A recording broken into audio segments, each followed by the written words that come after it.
బుచ్చి నగర పంచాయతీలో పర్యటించిన ఎమ్మెల్యే వేమిరెడ్డి ప్రశాంత్ రెడ్డి సమస్యలను పరిష్కరించే దిశగా నాయకులు అడుగులు వేయాలి. నూతన సబ్ స్టేషన్ కు స్థల పరిశీలన. బుచ్చిరెడ్డిపాలెం నగర పంచాయతీలోని 3వ వార్డులో కోవూరు ఎమ్మెల్యే వేమిరెడ్డి ప్రశాంత్ రెడ్డి పర్యటించి ప్రజల సమస్యలను అడిగి తెలుసుకున్నారు. గతంలో 3వ వార్డు పర్యటించినప్పుడు నీటి సమస్య ఉందని తెలిపారని, అందులో భాగంగానే పైప్ లైన్లను సరిచేసి మంచినీరు అందిస్తున్నామని తెలిపారు. ఈ సందర్భంగా ఆమె మాట్లాడుతూ బుచ్చిరెడ్డిపాలెం నగర పంచాయతీలోని 3వ వార్డులో అరుంధతివాడ, హరిజనవాడలో పర్యటించడం జరిగిందని అన్నారు. ప్రజలు అనేక సమస్యలను తమ దృష్టికి తీసుకురావడం జరిగిందని అన్నారు. వార్డులో ముఖ్యంగా రోడ్లు, డ్రైనేజీ, మంచినీటి సమస్యలను తమ దృష్టికి తీసుకువచ్చారని అన్నారు.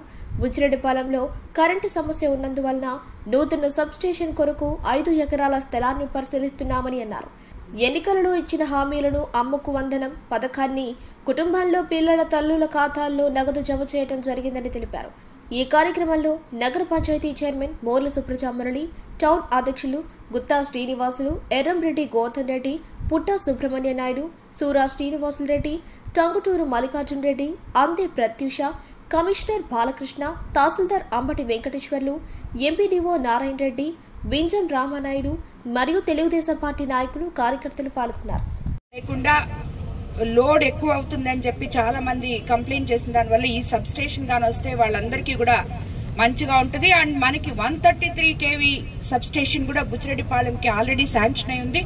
దానికోసం అధికారులు స్థలం కోసం 5 ఎకరాల స్థలం కోసం కూడా చూస్తున్నారు. అది కూడా మొత్తం ఇచ్చేస్తామని చెప్పి కూడా మీకు అందరికీ చెప్తున్నాను. అట్లాగే ఇప్పుడు నాగమాంబపురం వద్ద ఆటో నగర్ నిర్మాణం పూర్తయిన తర్వాత ఈ ఆటో కార్మికులందరూ అక్కడికి వెళ్లిపోతే బుచ్చిరెడ్డిపాలెంలో మెయిన్ గా ట్రాఫిక్ సమస్య తగ్గుతుంది అని చెప్పి అందరూ చెప్పిన దానివల్ల వాళ్ళకి అక్కడ ఆటో నగర్ అలర్ట్ చేసి అక్కడికి వాళ్ళు ఆల్రెడీ దాన్ని పని జరుగుతూ ఉంది. నేను కూడా మా విపిఆర్ ఫౌండేషన్ ద్వారా వాళ్ళకి దాన్ని చదరపెట్టుకోవడానికి అంతా చేసిస్తున్నాం, తొందరగా అయిపోవాలని చెప్పి. సో అది కూడా చేస్తాము. అట్లాగే ఇప్పుడు మనం అన్నిటికన్నా ముఖ్యంగా మన ముఖ్యమంత్రి చంద్రబాబు నాయుడు గారు చెప్పిన విధానాన్ని పాటిస్తూ మొట్టమొదటిగా కోవూరు నియోజకవర్గంలో P4 విధానంలో తేజో డెవలపర్స్ సహకారంతో ఎన్నో ఏళ్ల నుంచి బుచ్చిరెడ్డిపాలెం ప్రజలు కళ్ళకంటున్న మార్కెట్ ని 62 రూములతో మనము కట్టించుకుంటున్నాము. అది తొందరలోనే ప్రారంభోత్సవం కూడా చేస్తామని చెప్పి మీ అందరికీ చెప్తున్నాను. ఈ నిధులతో అండ్ విపిఆర్ ఫౌండేషన్ తో అలాగే మా సిఎస్ఆర్ ఫండ్స్ తో ఏదున్నా ముందు మీ బుచ్చిరెడ్డిపాలెంలోనే ఎక్కువ పెడుతున్నాము. సో దాంతో మనం డెవలప్ చేసుకుంటా ఉన్నాము. అదేవిధంగా మీకు అందరికి తెలుసు, మన ప్రభుత్వం అధికారంలోకి వచ్చిన తర్వాత ఆల్రెడీ ఇప్పుడు 11 గంటలకు అక్కడ ప్రెస్ మీట్ ఉంది మన ఇంటి దగ్గర, అయినా కూడా చెప్తున్నాను.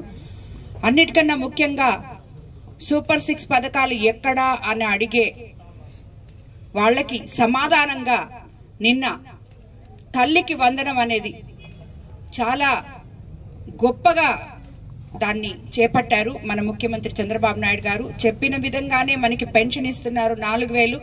ఈ గ్రీవెన్స్ లో తిరిగేటప్పుడు ఎంతో మందిని అడిగితే మాకు 4000 పెన్షన్ వస్తుందమ్మా అని సంతోషంగా చెప్తున్నారు. అదే విధంగా పెన్షన్ రాని వాళ్ళు కూడా కొంతమంది ఉన్నారు. వాళ్ళకి అర్హత గాని ఉంటే తప్పకుండా వాళ్ళని యాప్ లో అప్లోడ్ చేయడానికి స్థానిక నాయకులు, సచివాలయ సిబ్బంది మొత్తం కలిసి వాళ్ళకి హెల్ప్ చేయాలని కూడా మిమ్మల్ని అందరినీ నేను కోరుకుంటున్నాను. కింద మనం ఆల్రెడీ గ్యాస్ సిలిండర్లు ఇచ్చుకోవడం జరిగింది. మత్స్యకార భరోసా ఇచ్చుకున్నాం.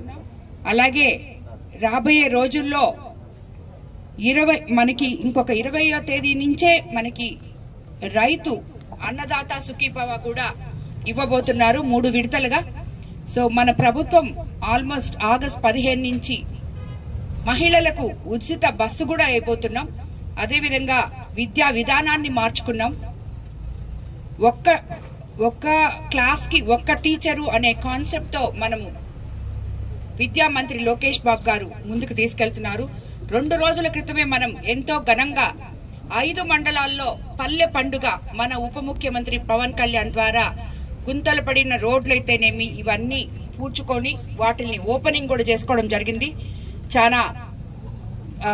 చాలా రోడ్లు ఓపెన్ చేసుకున్నాం అన్ని మండలాల్లో.